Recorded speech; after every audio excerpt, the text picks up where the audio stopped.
Oi, gente! Estamos aqui com mais um episódio de Bora Facilitar, aquele episódio que nasceu para falar com facilitadores de aprendizagem e de facilitadores de aprendizagem, e a gente descobriu que a gente tinha gente facilitando muitos aprenderes e muitos saberes em muitos lugares.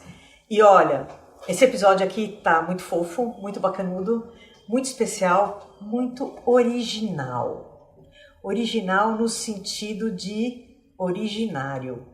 Quem é que nos origina aqui enquanto nação, enquanto povo, enquanto território? Eu tô aqui com a Panhonká. Falei certo? Falou. Yes! É porque também ela tem muitos nomes, tá? Não é só porque eu tô errando porque eu sou monga mesmo, né?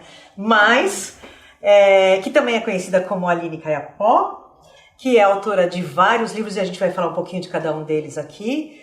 E eu falei pra ela que eu queria, neste episódio, me colocar no meu lugar real mesmo, de completa ignorante sobre os saberes indígenas, sobre os saberes de quem me antecede.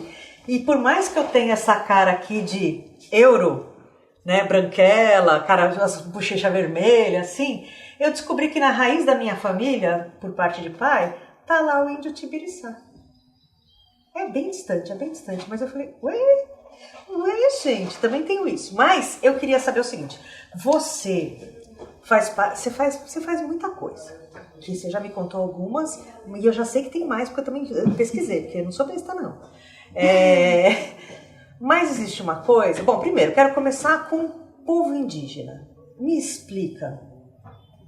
A gente fala assim, ó, a gente não pode mais falar índio. Índio a gente não fala. Aí a gente fala indígena. Indígena é tudo igual? Vamos lá. Eu vou te responder essa pergunta me apresentando. Pode ser? Por favor. Eu me chamo Aline Ingreitabari Lopes Caiapó. Eu pertenço a 3 povos indígenas, 3 nações muito poderosas. O povo Mebengocré Caiapó, que fica localizado no estado do Pará, tem também no Mato Grosso, mas o meu povo, né, a minha aldeia, localiza-se no interior do Pará, no município de São Félix do Xingu. Aldeia em Goiamoroti, um lugar lindo, onde é uma aldeia familiar, onde a minha família vive. Também pertence ao povo Tupinambá, do território indígena de Uruitá, um povo muito poderoso, um povo muito lindo, na verdade uma nação, né? Imagina que tem Tupinambá em toda a costa, né? Em todo o litoral, no Brasil inteiro tem Tupinambá que vive nas margens dos rios por conta desse processo todo. De colonização, né, que a gente precisou, os outros povos saíram daqui e foram para a floresta se embrenhar no meio do mato, e faço parte também de um povo muito lindo, que é esse sangue andino que eu ganhei do meu avô, né, que nasceu às margens do lago Titicaca, o povo Aimara do Peru. Então imagina, são muitos povos que compõem um ser indígena, outros não têm memória genética, né? A memória, não a memória do gene, mas a sua memória sobre outros pertencimentos, mas também tem o seu pertencimento. Então, o movimento indígena, ele é um movimento de educação tão bonito, porque proporciona para a sociedade do entorno o entendimento que o Estado brasileiro nos usurpou. Quer dizer, quem somos, onde estamos, como vivemos, o que fazemos para nos adaptar a essas realidades que não caminham de acordo com o que a gente acredita. Então são muitos povos que vivem nesse país, mais de 300 povos, com mais de 275 línguas. Né? São línguas, não são dialetos, não é um idioma, porque o idioma é obrigatoriamente... você pensa em idioma, você pensa em que? Em Estado. Você pensa em universalismo, em universalidade, em uma bandeira, um só, uma nação, né? Uma soberania, e você tira da população brasileira o direito de entender quem são todos esses povos que vivem aqui. Como nós podemos falar de soberania, de educação, sem ouvir os povos da floresta, sem ouvir os povos de defensores dos biomas, sem ouvir os filhos originários dessa terra? Complexo. Isso é complexo, é grande, porque eu acho que é isso, né? Porque a gente fala assim, indígena é o quê? É tudo igual? Então não é, são etnias diferentes, são povos diferentes, são nações diferentes, né? Quando você fala nação e você delimita aqui uma região, então isso significa que a gente tem muitas nações dentro de uma nação aqui que a gente conhece como Brasil, mas ele é formado de muitas nações, ele já era formado de muitas nações, né? Sim. Inclusive, o limite de Brasil, ele corta nações, né? Porque eu imagino que tenham nações que estão dos dois lados da fronteira do que a gente politicamente conhece e geograficamente conhece como Brasil, né? Esses dias eu descobri que há pessoas que não sabem que o Brasil faz parte da América, né? Isso me assustou, porque a gente não tem noção de onde a gente vive, né? De onde eu estou geograficamente no planeta Terra. Se eu não tenho noção disso, eu nem tenho noção que tem outros povos que têm tudo isso e que tem essa riqueza toda. E quando eu olho para tudo que a gente tem de palavras que vêm de línguas diferentes, de línguas diferentes indígenas, de idiomas diferentes mesmo, e que a gente sequer sabe denominar de onde é, só estudiosos. Isso é o mais louco, né? Porque isso fica dentro da academia, não fica na mão da população. A população usa sem saber de onde veio. Palavras de diferentes idiomas. E a gente se apropria disso. Vocês sentem isso como uma apropriação? Ou vocês sentem isso como a real influência de vocês no povo, sem que a gente realmente saiba? Os costumes, eles não nascem de algo alegórico, né? Os costumes, eles não nascem do não palpável, do etéreo. Os costumes, eles nascem de uma conjuntura de interesses, de relações. Então, seria muito mais difícil, digamos assim, você colocar um outro nome, se toda aquela comunidade, a maior parte daquela comunidade entende aquele lugar como sendo daquele nome, ou algo do tipo, né? Não tem como eu te explicar isso de maneira... sem um caso concreto, né? Sem uma pesquisa, o que levou aquele lugar a ter aquele nome. Mas sim, a influência dos povos indígenas, sem dúvida. Os povos indígenas influenciam em muitas questões dentro do que se considera, né, do que esse país apelidado de Brasil. Antes, tira essa casca político-administrativa, você vai encontrar ali civilizações, você vai encontrar comunidades complexas com a sua forma de pensar e agir, e não tem como ignorar que isso interfira na construção desse país, porque interfere, sem dúvida. Claro. E aí eu vou para um outro lugar que me é muito curioso, porque a gente acabou falando disso em outros momentos com outras pessoas, né? Como é a educação das crianças no meio indígena? E vou fazer a segunda parte, né? É muito diferente de nação para nação? Tem muitas diferenças assim muito gritantes do papel da criança sendo educada dentro de uma comunidade indígena? Nossa, que pergunta profunda.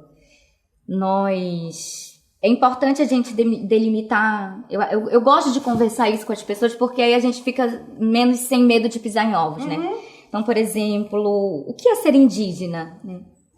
Para além da filosofia, do que da cosmovisão, é importante nós demarcarmos que a palavra indígena é uma palavra que nasceu dentro de um contexto importante para nós, porque nós estávamos em busca de estabelecer direitos dentro de um tempo em que esse país estava sendo construído. E precisava-se, então, dentro do que a gente acabou de falar anteriormente sobre unificar, pensar como nós vamos nos agregar, como nós vamos não nos integrar a essa sociedade brasileira, porque o país, o Estado brasileiro, desde a invasão das caravelas, a intenção é integrar. Vamos integrar, enquanto nós, povos indígenas, povos originários, pensamos, não, vamos interagir. E a nossa proposta de interação resultou no que nós estamos vivendo agora. Porque se você entrega algo, um alimento para que essa pessoa não morra flagelada, e ela te entrega depois de forte, firme, morte, destruição, desenvolvimento e progresso como sinônimo de uma coisa boa, o que você vai fazer com isso? Se não achar formas de sobreviver e de existir nesse território que sempre nossos ancestrais viviam. Então a gente está falando de educação e eu precisei vir um pouquinho mais para a gente falar sobre o que é ser indígena. Então o indígena, ele precisou fazer isso para que a sociedade do entorno, para que o mundo entendesse que por onde passaram as caravelas também passou a destruição.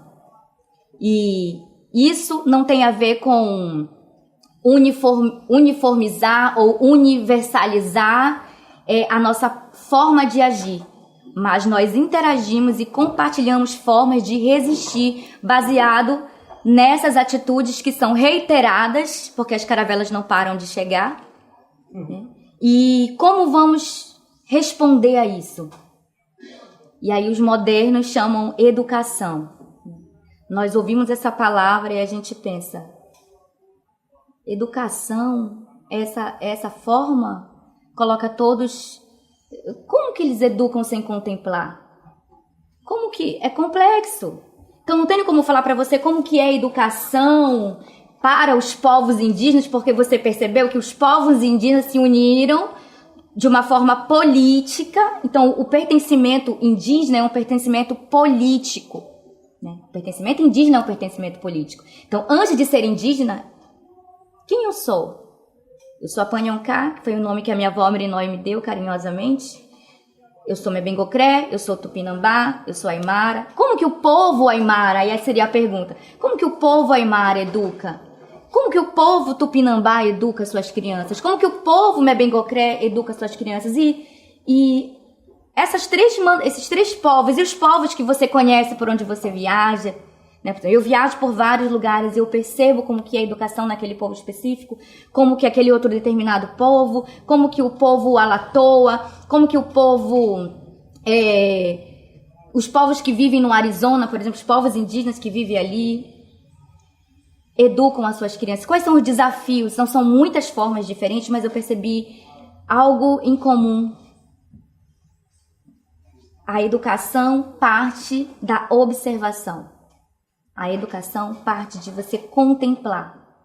E essa metodologia que nós conhecemos, que os modernos trouxeram para a gente de educação e de nos educar, não envolve contemplar. E para a gente é bem complicado. Você contemplar sem tocar, você contemplar sem também falar, você contemplar sem interagir. E fica ali, o professor fala, anota, a gente escreve e não tem aquela troca de você colocar aquele conhecimento aplicado no teu caso, da tua vida, no cotidiano da vida, dentro de um território. Então, nós partimos muito da pedagogia do maracá, do arco e da flecha. Essa pedagogia é um sustentáculo da nossa relação dentro dos nossos territórios e fora deles, porque o nosso corpo também é a extensão dos nossos territórios ancestrais. Então, por que o maracá? Já ia te perguntar isso. Me conta como é que é essa pedagogia do maracá, do arco e da flecha. Nós, em algum momento da história, separaram, né? Descartes separou a ciência da natureza. Hoje não se sabe mais o que é ciência e natureza. O mito moderno de fatos e valores se misturou de modo que não se sabe mais, né? Só que o triste disso tudo é que os modernos se veem e se viram como natureza só depois de que acharam lá os rádios nuclídeos presos dentro das profundezas das rochas. Falam assim, caramba, nós somos agora natureza, nós somos meio rochas agora, porque né, tem vestígio de material manipulado, um elemento químico que não se acha nas rochas naturalmente, mas ele não se produz, né? Não se regenera, que aí a gente pode falar depois de outro momento de regeneração, não se regenera. Mas então, por que tá ali? Isso aí foi fruto das bombas atômicas. Então, esse é o marco histórico do antropoceno. O antropoceno começa quando nós viramos natureza. Mas os modernos acham que são natureza só depois de serem achados radionuclídeos presos nas rochas. E que forma terrível deles agora de descobrir isso. Que natureza foi essa que eles descobriram? Isso, né? Aí agora não, são os desumanos, porque você cria a humanidade, depois você descria, né? Os modernos amam fazer essas coisas. E para nós, ser natureza é essa interação de forças e de elementos e de existências e de presenças que, sem a contemplação, você não consegue se conectar. E nos territórios originários isso é uma realidade. A gente consegue ainda se conectar de modo que você consegue entender a metodologia da floresta.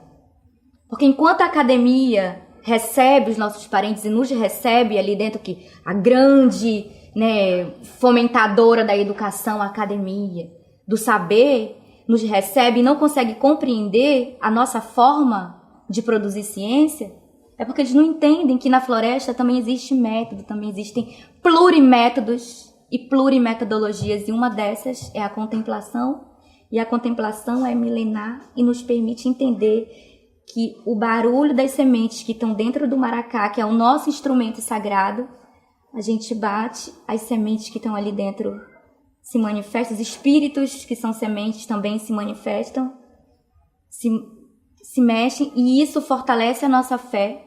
Em algum momento falaram, né, os jesuítas falavam, eles não têm fé, isso aí eles têm credulidade. E a credulidade é a vagabundagem da fé. Falava que nós éramos vagabundos porque nós não tínhamos fé, nós tínhamos credulidade, né? E a credulidade é a vagabundagem da fé, imagina. E aí a gente bate o nosso maracá. Isso é uma vagabundagem? Isso tem cara de vagabundagem? Eu sei o que é uma vagabundagem. Isso não tem cara de vagabundagem. Pra mim não tem. Isso é busca. Isso é consciência. Quando nós temos consciência, a gente consegue, né? Nós conseguimos entender e compreender as mensagens que chegam até nós. Uhum. E aí, de modo que você ouve, e aí você mira. O maracá te dá a instrução, você mira o arco. Ah, e aqui, essa mira. Essa mira também é um processo de metodologia. Porque a forma que eu miro para falar que a minha palavra é uma flecha e palavras não voltam e a flecha não dá ré,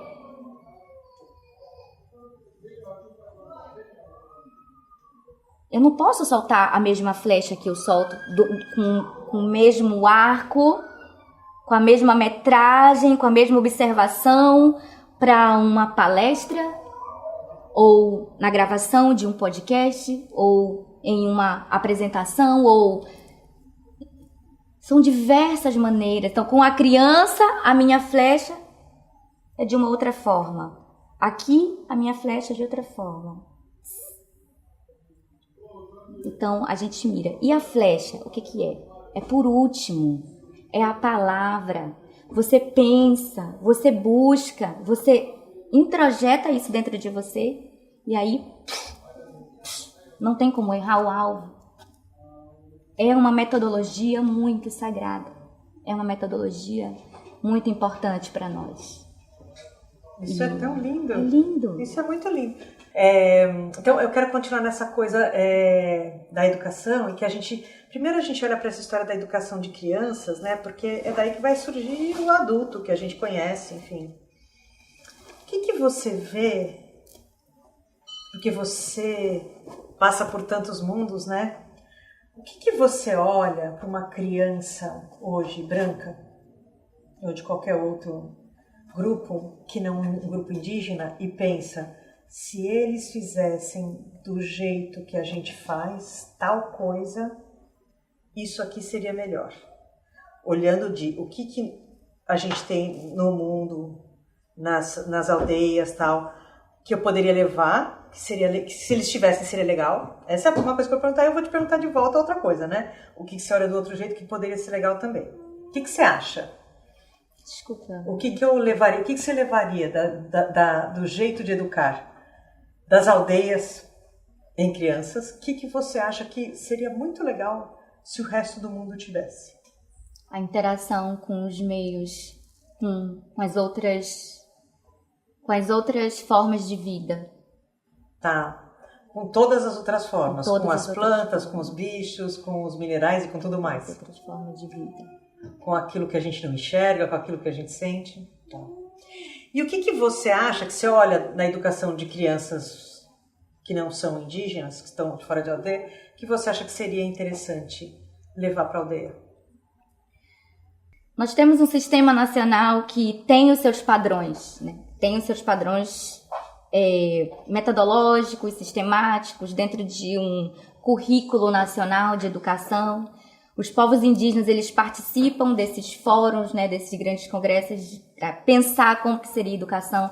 Nós temos o Fórum Nacional de Educação Escolar Indígena, que pensa como que seria a educação, como que essa educação moderna, quando chega nos territórios, qual o impacto, como que a gente vai lidar com isso, como que pode ressignificar, como que pode realocar, e esse conhecimento ele é importante, ele é muito bom, mas como que a gente pode traduzir isso para uma linguagem que às vezes é intraduzível, que não tem como traduzir porque é uma outra realidade.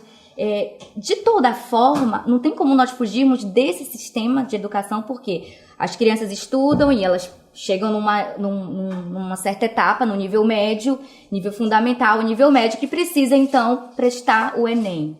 Como que elas vão conseguir se não tem essa base nacional que é unificada, né? Onde deveria ter a mesma qualidade em todos os lugares, para que os indígenas então chegassem e conseguissem fazer uma prova. Não, eu conheço isso aqui, eu estudei, na minha escola tem essa matéria, né?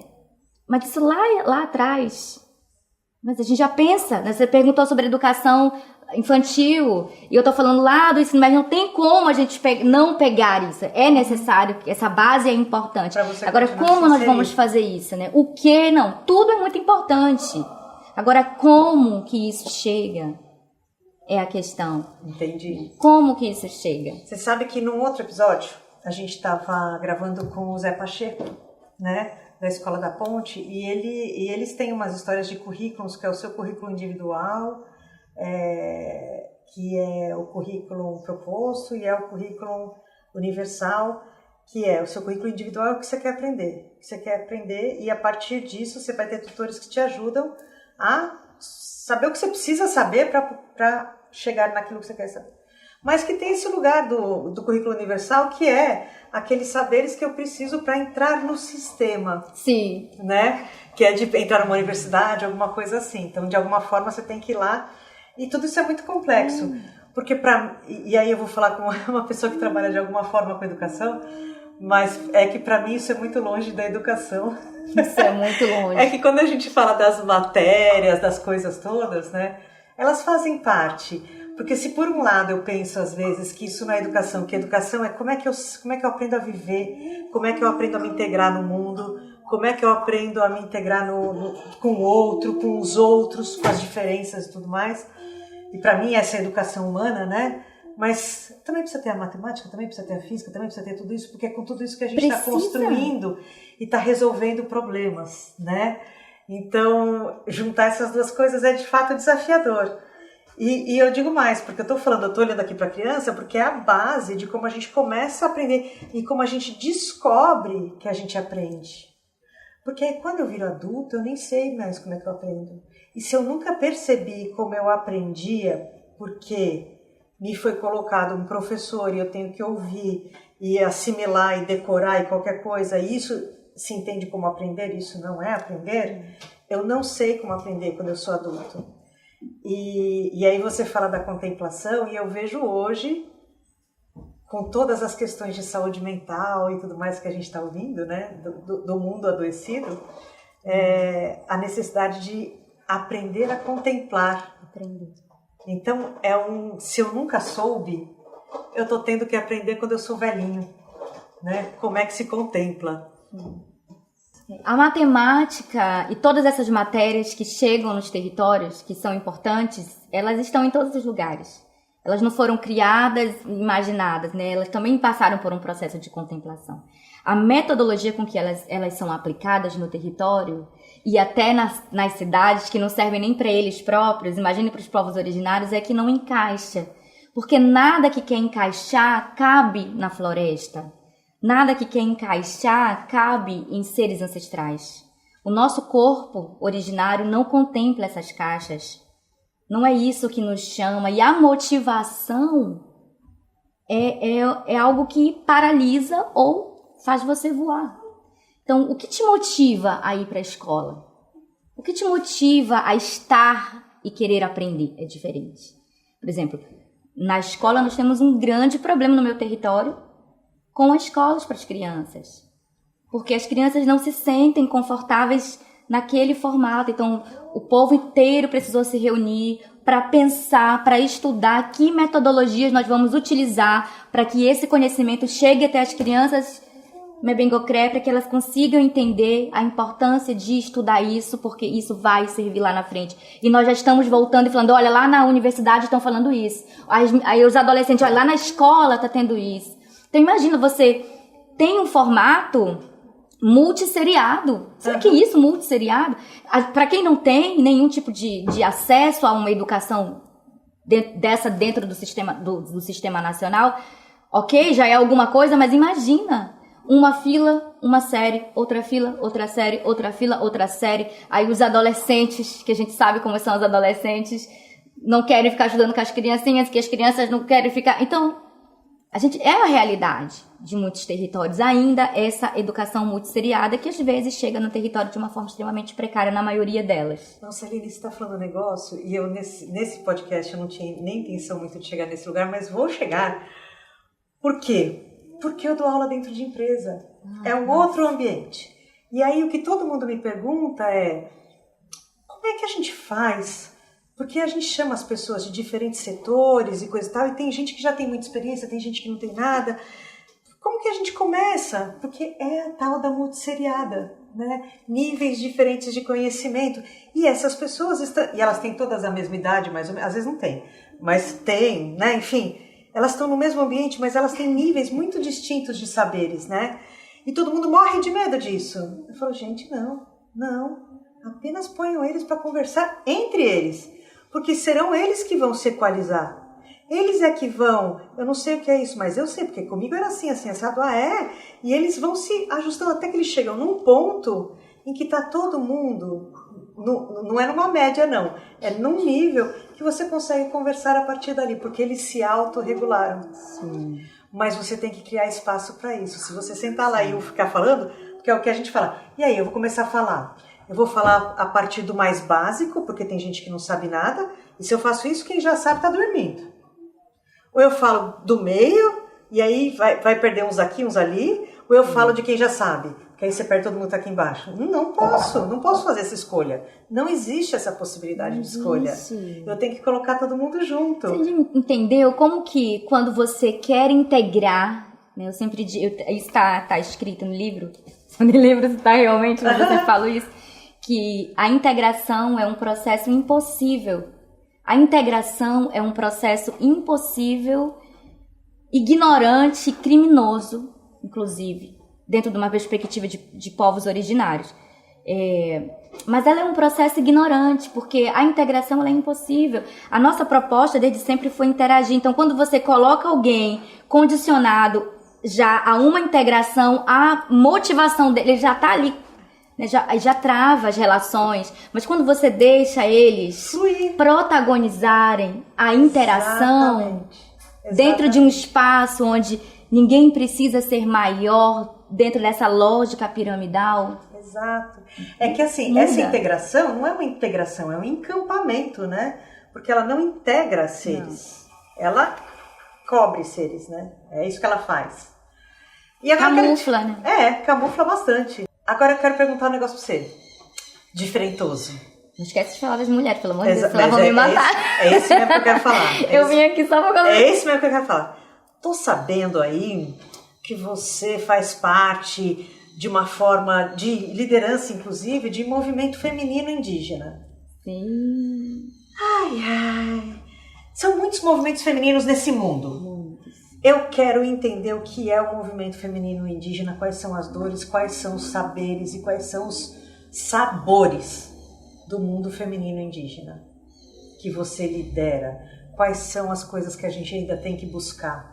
Quais são as coisas pelas quais vocês lutam? O movimento de indígenas mulheres, que é o movimento, né, aqui do Brasil, onde nós nos identificamos como indígenas mulheres, porque nós entendemos agora que o gênero ele veio depois. E antes do gênero temos o nosso pertencimento em si próprias e depois o nosso pertencimento coletivo, que é o indígena, que a gente já conversou. E como que nós vamos nos posicionar diante, né, desses dardos que chegam até nós. Então, a questão é o movimento para os povos originários. Isso eu posso falar assim, né, com bastante propriedade, que eu conheço muitos povos originários no Brasil, conheço povos originários nos Estados Unidos, em Abya-Yala. Posso falar para você com toda propriedade que eles não nascem de uma vaidade de colonizar. Não estou dizendo com isso que nunca existiram guerras territoriais e disputas territoriais.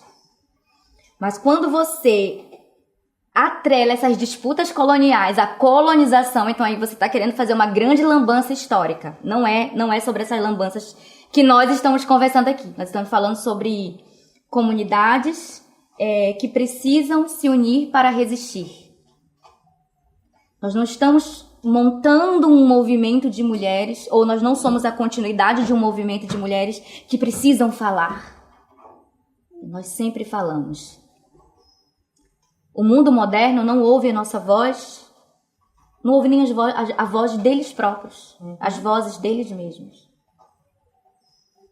Nós ouvimos as nossas vozes. Nosso povo ouve a nossa voz, mas existem muitos atravessamentos. O machismo atravessou esse machismo, esse patriarcado específico, o patriarcado moderno específico que atravessou os oceanos e atracou nos nossos portos. É um patriarcado que corrói as relações, todas as relações. E a gente percebe que as movimentações elas estão acontecendo a todo momento.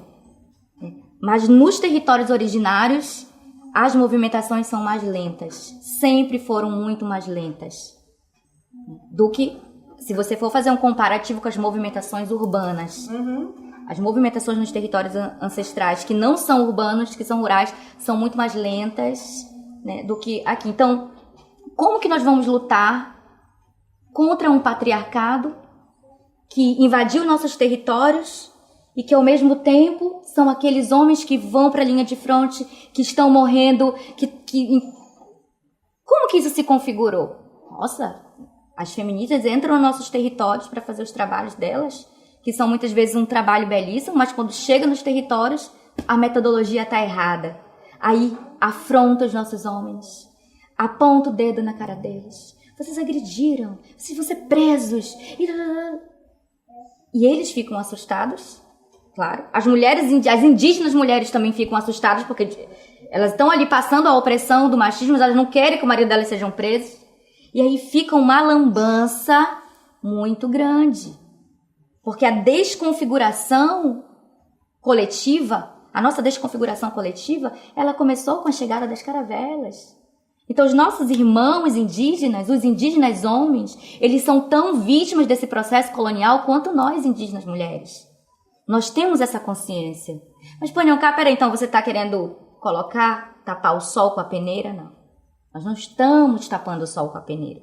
É importante delimitar quem é quem. Deixa eu entender o negócio. Foi um negócio interessante aqui, é um negócio que a gente vê nos movimentos feministas e, na verdade, nos movimentos sociais mesmo. Na sociedade, a gente fala assim, a gente olha e observa que muita mulher sofre muita violência de diferentes ordens, psicológica, patrimonial, física, né?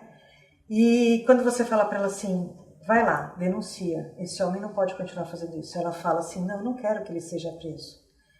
E esse não quero que ele seja preso, muitas vezes esconde o medo dela sofrer retaliações, dele sair de lá e fazer alguma coisa, como a gente está vendo muito isso acontecer, ou dele antes mesmo de ser preso ir lá e matá-la ou violentar mais alguma vez, e também dela não conseguir se sustentar. Isso é o que acontece na sociedade de forma geral.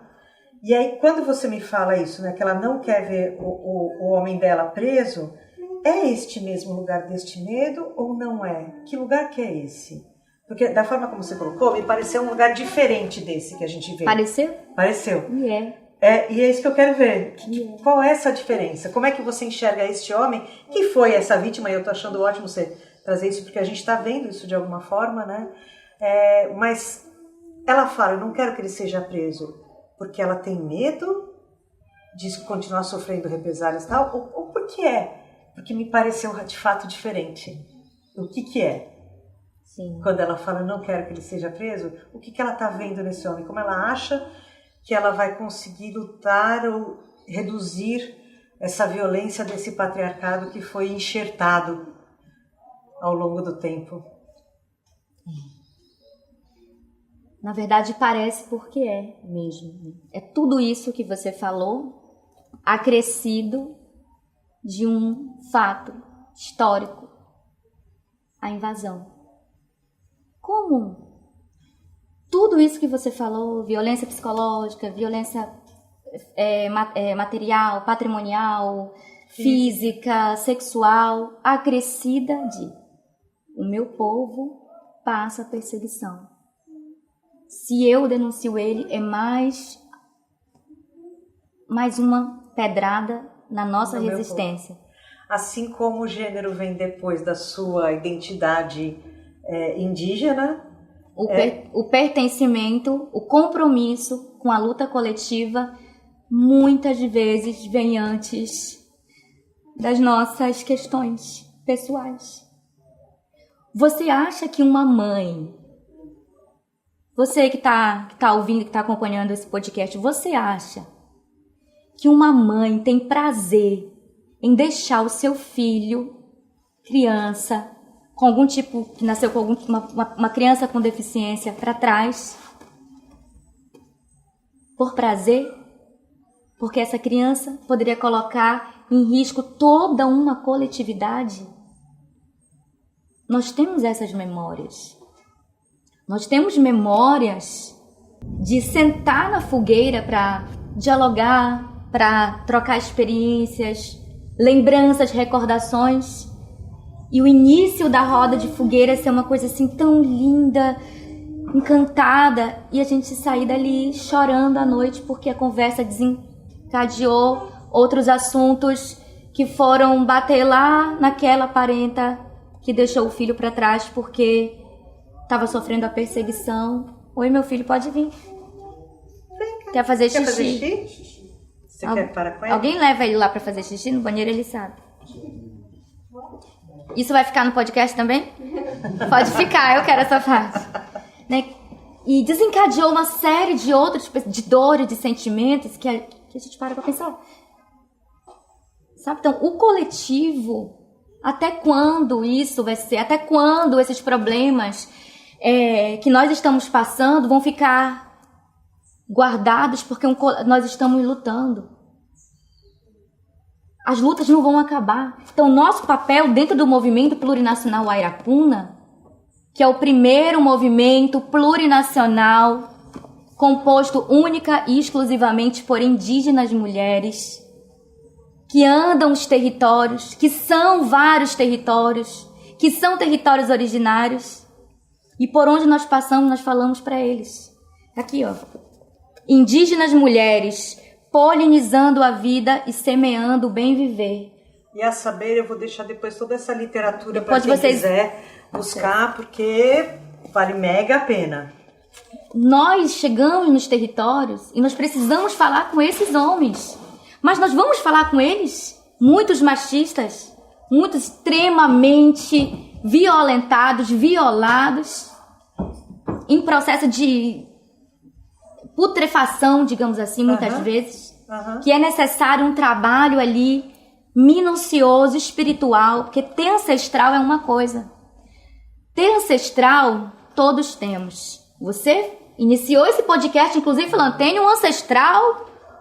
Saber não é ter consciência, e ter ancestral não é ter ancestralidade.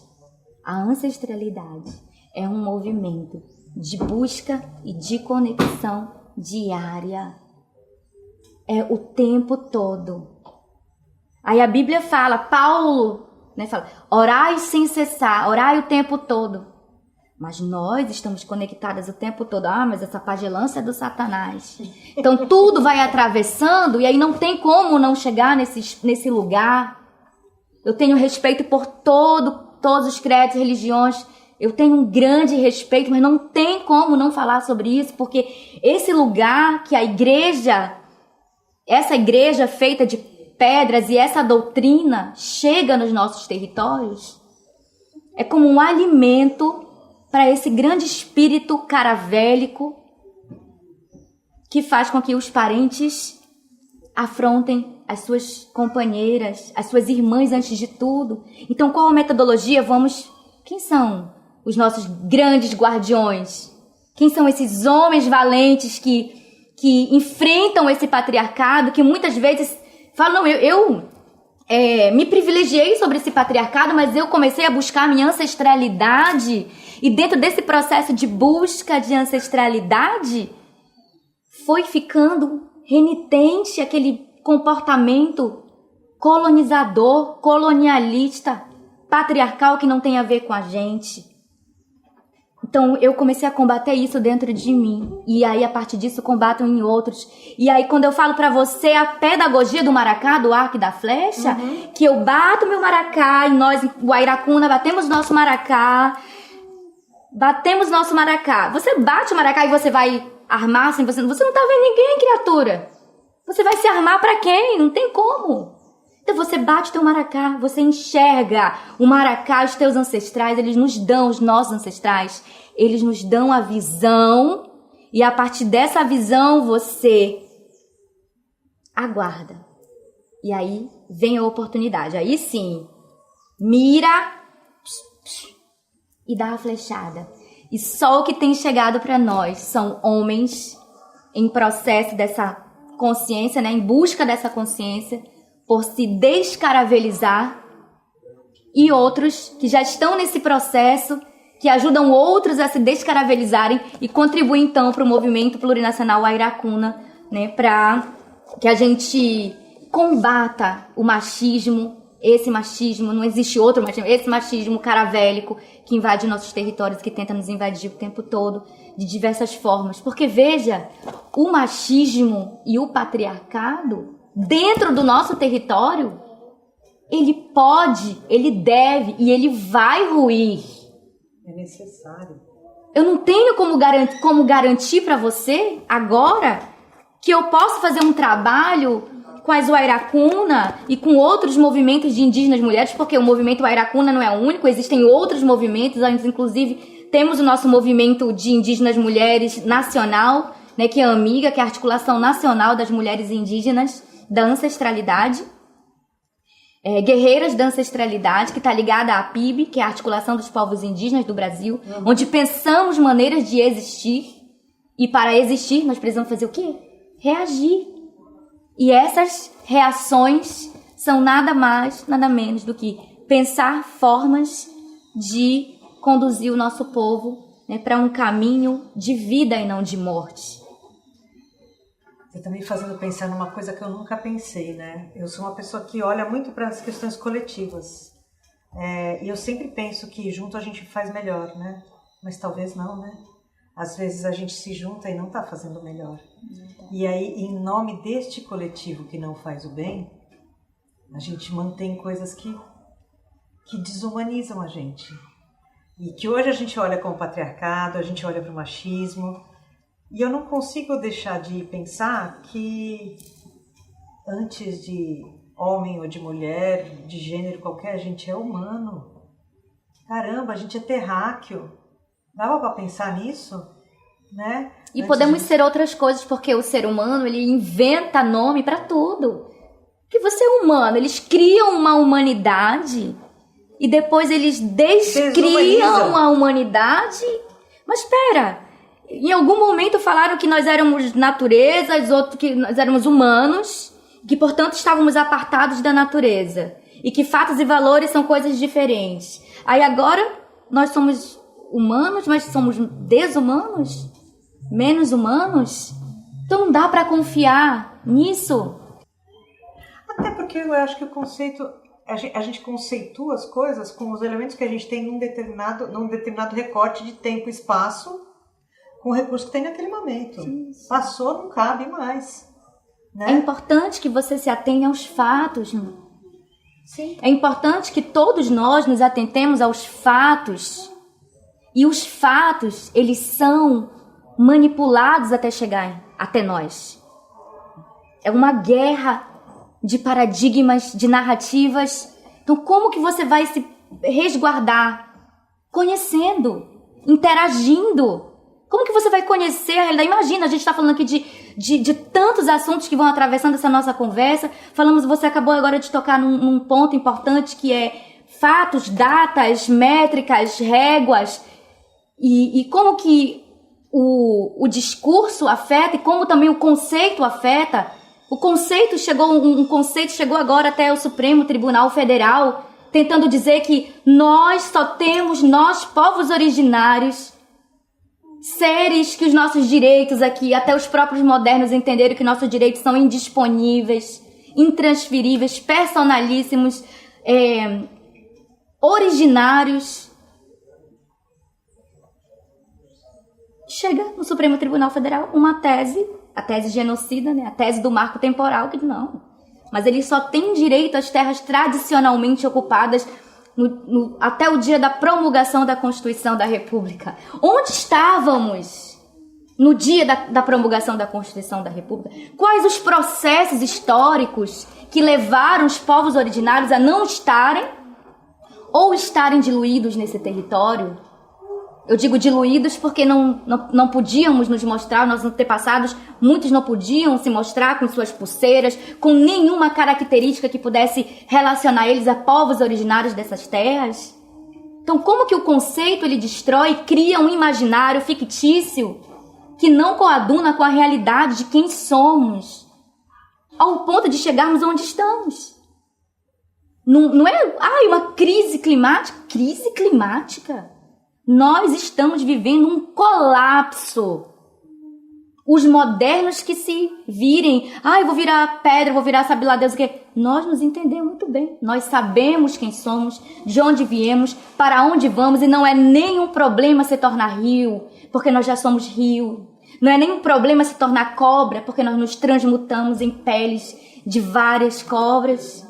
O tempo inteiro, enquanto todos falam de antropoceno, enquanto a educação fica presa dentro dos 4 cantos das universidades, dos laboratórios, tá lá os nossos parentes lutando contra o decreto 12.600, que coloca 3 rios, 3 potentes parentes. Isso é muito importante dizer, porque hoje faz um mês que os parentes estão ocupando a Lacargil,